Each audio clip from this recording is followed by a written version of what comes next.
Hi, Cine Recaps here. Today, I'm going to explain the film called The Banker, based on a true story that released on 2020. Spoilers ahead. Watch out and take care.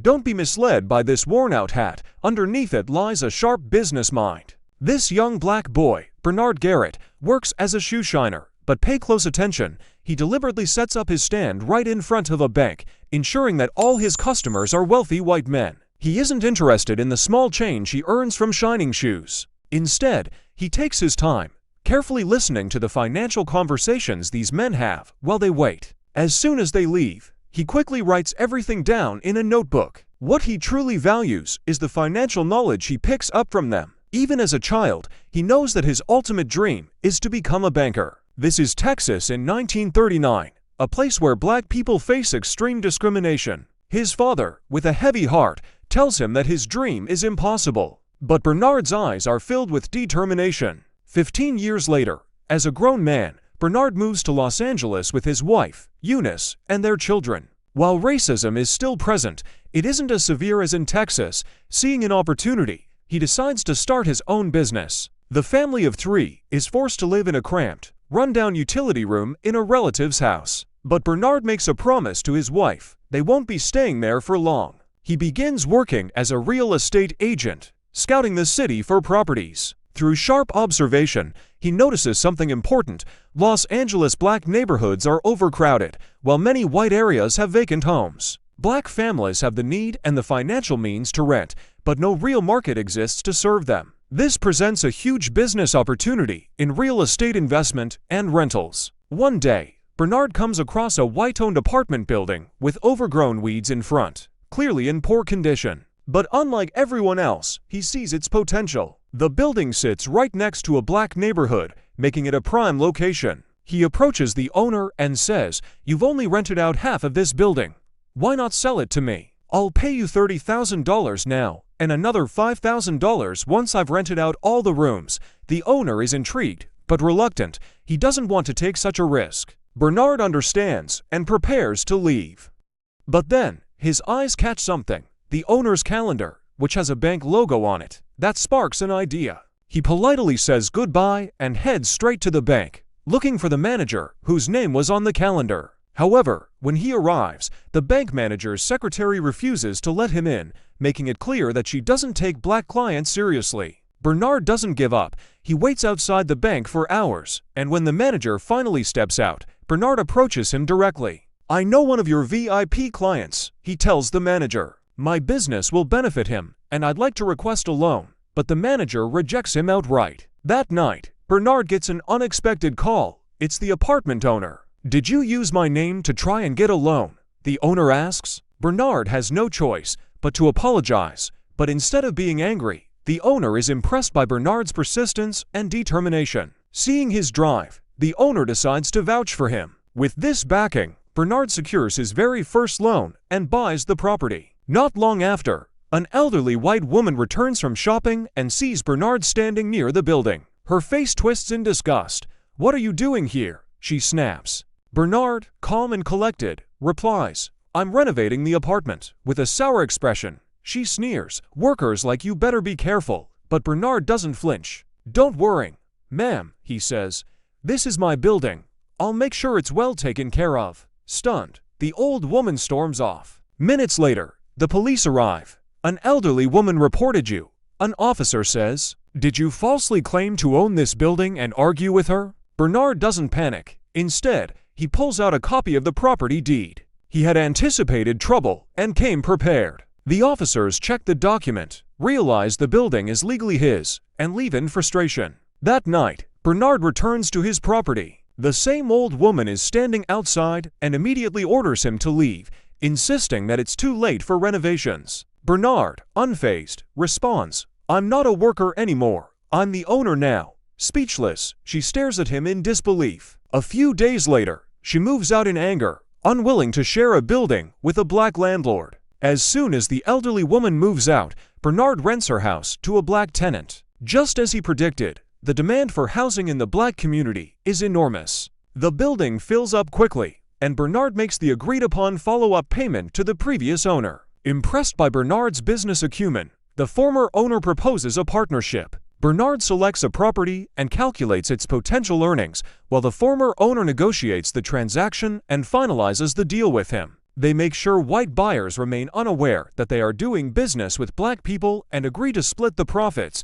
Bernard readily accepts. Their partnership runs smoothly, and they quickly generate substantial wealth. Before long, Bernard moves out of his apartment and into a mansion, providing his family with a comfortable and fulfilling life. This demonstrates his philosophy. When faced with discrimination, he doesn't retaliate emotionally, as that would mean playing by others' rules. Instead, he operates by his own set of principles. Rational decision-making and maximizing profits are his top priorities. However, life doesn't always go according to plan, and challenges can arise at any time. A few years later, Bernard's business partner, now old and in poor health, suddenly passes away. His share of the company is inherited by his widow, who holds strong racial prejudices and refuses to work with Bernard. She coldly offers to buy out his shares at an unreasonably low price and threatens legal action if he refuses. In that era, a court case between a black and a white person was almost always ruled in favor of the white litigant.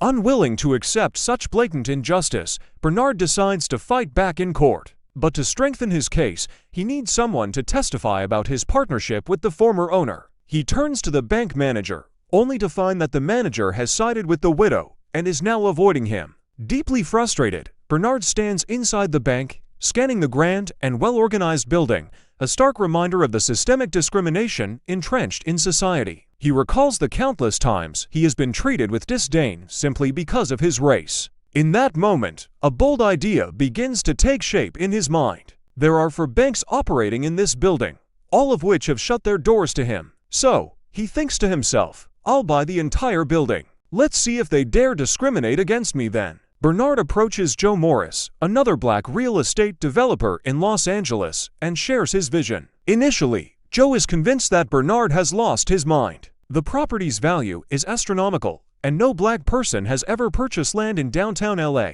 But after further discussion, Joe realizes Bernard isn't just dreaming. He is a sharp and strategic thinker. Bernard's reasoning is simple. Once he owns the building, the banks inside will be forced to accommodate him. They won't dare deny him loans, and they'll have no choice but to provide him with valuable insights into real estate trends, making his business even more successful. Joe is astonished by the brilliance of the plan.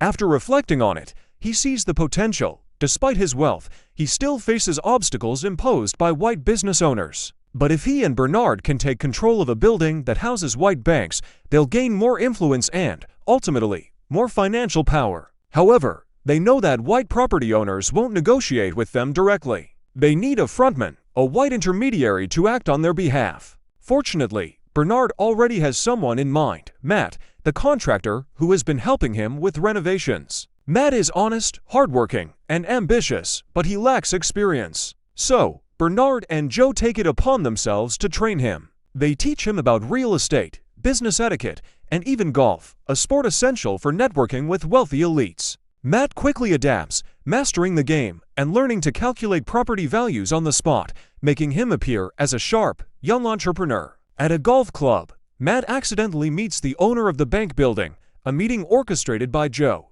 Their conversation goes well, and Matt secures a chance to negotiate for the property. But he still lacks the expertise to close the deal. Bernard ensures Matt is fully prepared. He analyzes the number of lit offices in the building at night to estimate its vacancy rate. He calculates its market value based on annual revenue and expenses. Then, he compiles every possible financial figure Matt might need and drills him on the numbers until he knows them by heart. When negotiations begin, the building's owner tries to inflate its value, but Matt, armed with precise figures, confidently counters with the real numbers, catching the owner off guard. The accountant beside him is equally stunned. They realize they're dealing with someone who can't be tricked. In the end, Bernard acquires the building, originally priced at $2.4 million, for just $1.56 million.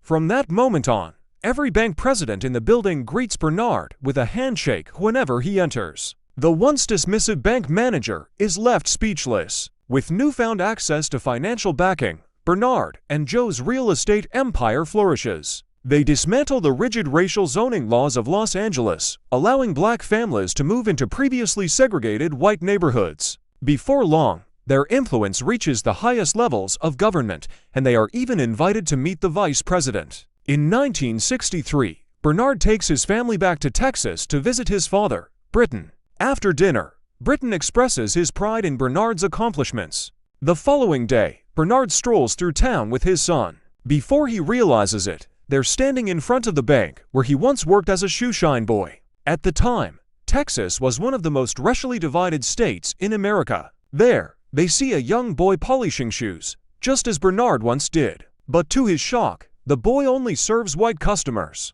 The sight stirs something deep within Bernard. In that moment, he makes a silent vow he must change this reality and uplift his community. The next day, he meets with Joe and proposes a new goal: buying the mainland bank in Texas. Joe initially dismisses the idea, convinced that racism in Texas is too severe for such an endeavor. But after Bernard lays out his reasoning, Joe sees the opportunity and agrees to join him. Once again, they bring in Matt as their frontman. Together, they meet with Robert Florence Sr. and Jr., the owners of the bank. Despite his suspicions, the elder Florence sells the bank to Matt and his partners. With mainland bank under their control, Bernard immediately gets to work, ensuring black residents can finally access home loans and economic opportunities.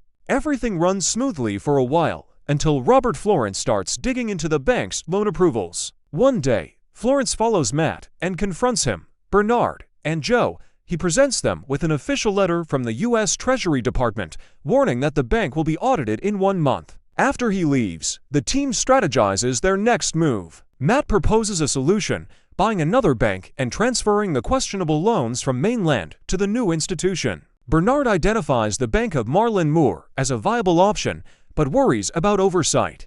Matt offers to run the new bank himself, but Bernard is hesitant. Ultimately, he agrees, with the condition that Eunice supervises Matt's operations. Soon, Matt takes charge of his own bank. He meets with a lawyer and begins signing off on loan agreements. Not long after, Matt receives a call from Robert Florence. Depositors are withdrawing their money en masse, and a federal bank examiner is being sent to Marlin Bank for an audit. Desperate, Bernard disguises himself as a janitor to get close to the investigation. But it's too late. The examiner uncovers critical issues with several loans. Bernard is shocked. How could such reckless loans have been approved? Eventually, they realize the truth. Florence Jr. had set them up. In his eagerness to run his own bank, Matt had cut corners, relying on a lawyer recommended by Florence. This allowed Florence to slip in the fraudulent loans. Sometime later, Bernard and Joe tell Matt that their best option is to walk away from Marlin Bank, but Matt refuses to give up. Without informing his partners, he takes action on his own. The next day, Joe discovers what Matt has done and rushes to mainland bank with Bernard. They confront Matt about the loans, while Robert Florence watches smugly from the sidelines. Bernard demands to see the books, but it's too late. The federal examiners revoke mainland bank's license. As they leave the building, the FBI arrests Bernard and Joe. Bernard tries to fight back, but it's a losing battle. Later, they meet with their lawyer and learn that their case has become entangled with the racial politics of the time. Meanwhile, Matt meets with Senator McClellan, who offers him a deal: testify against his partners in exchange for his own freedom. That night, Matt wrestles with his decision before finally making a call. The next day, Matt follows McClellan's advice and testifies against Bernard and Joe during a Senate hearing. Later, Bernard also meets with McClellan, who offers him a similar choice: take an immunity deal and confirm Matt's testimony, or tell his own truth and face prison. Bernard refuses to betray his principles. Instead, he speaks from the heart, delivering a powerful statement about racial discrimination in America. Shortly after the hearing, Bernard and Joe have both been sentenced to 3 years in federal prison and have had all their assets seized, including the 177 building property they own, along with their personal fortune. And Robert Florence seizes the opportunity to buy mainland bank for a fraction of what Bernard and Joe had paid for it. Meanwhile, Matt Steiner walks away completely free, never facing any charges. Years later, Bernard and Joe are released from prison. Eunice is surprised to see them both in high spirits, despite losing everything. But Joe reveals that things aren't as bad as they seem. They own neighboring properties in the Bahamas. Eunice is stunned and asks Bernard how that happened. It turns out that the night before testifying, Matt had called Bernard, he confessed everything and apologized. In return, Bernard asked Matt for a favor before the government could seize their assets. The film ends with a revelation. Bernard and Joe's residential properties played a crucial role in fighting housing segregation in Los Angeles. And to this day, they still own their two mansions side by side in the Bahamas.